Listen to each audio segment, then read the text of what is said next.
వైఎస్ఆర్ పేరు తలిస్తేనే చంద్రబాబుకు వెన్నులో వణుకు.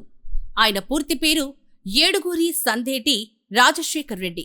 కాని ప్రజలు ఆయన్ను వైఎస్ఆర్గా గుండెల్లో పెట్టుకున్నారు. ఆయన ఈ లోకాన్ని వీడి 16 ఏళ్లైనా ఆత్మీయులు ఆయన్ను మనసులో కొలువుంచుకోగా, ఆయన రాజకీయ విరోధులకు మాత్రం ఆ పేరు తలిస్తే చాలు వెన్నులో వణుకు పుడుతుంది, నిద్ర కరువవుతుంది. అందుకే ఆయన గుర్తులు, జ్ఞాపకాలు ఏవీ ఈ రాష్ట్రంలో లేకుండా చెరిపి వేసేందుకు ఈ నాయకులు కుట్రలు పన్నుతున్నారు. కాకిలా కలకాలం బ్రతికే నాయుడు కన్నా హంసలా కొద్ది రోజులు పాలించిన వైఎస్ఆర్ ప్రజలు మనసుల్లో స్థానాన్ని సుస్థిరం చేసుకున్నారు. దాన్ని చూసి ఓర్వలేక గెలవగానే రాష్ట్రంలో ఎక్కడెక్కడున్న వైఎస్ఆర్ విగ్రహాలను ధ్వంసం చేశారు. వివిధ ప్రభుత్వ సంస్థలకున్న వైఎస్ఆర్ నేమ్ బోర్డులను తొలగించారు. ఆఖరికి విశాఖను సుందరమయం చేసి రిషికొండ బీచ్ బ్లూ ఫాగ్ గుర్తింపు తెచ్చి అక్కడొక వ్యూ పాయింట్ నిర్మించి దానికి వైఎస్ఆర్ పేరు పెట్టడానికి కూడా ఈ కూటమి నాయకులు సహించలేక దాన్ని ధ్వంసం చేశారు.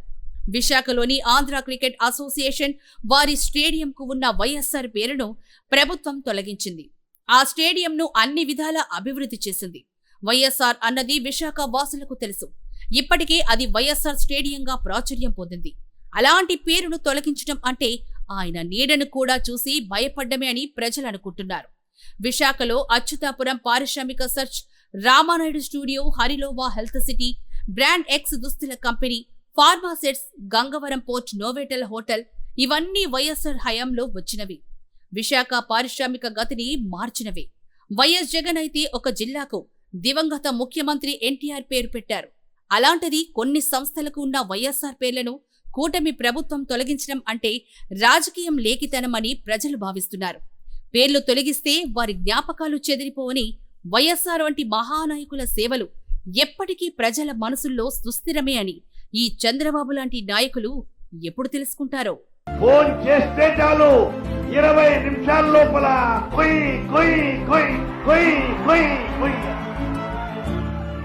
అంబులెన్స్ రావటం ఇంతకుముందు ఎప్పుడైనా చూసారా?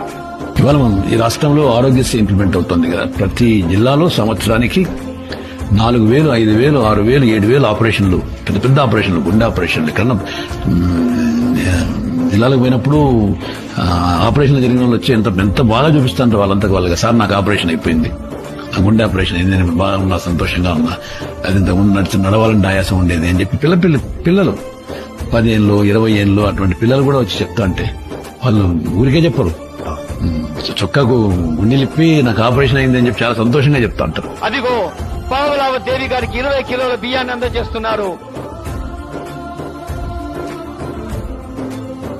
ఉచితంగా కరెంట్ ఇచ్చే ఏర్పాటు చేస్తామనంటే రైతాంగానికి ఉచితంగా కరెంట్ ఇస్తే కరెంటు తీగల్లో కరెంటు ఉండదు, కేవలం బట్టలు ఆరవేసుకోవడానికి మటుకే పనికొస్తాయన్నాడు ఆ రోజున ముఖ్యమంత్రి.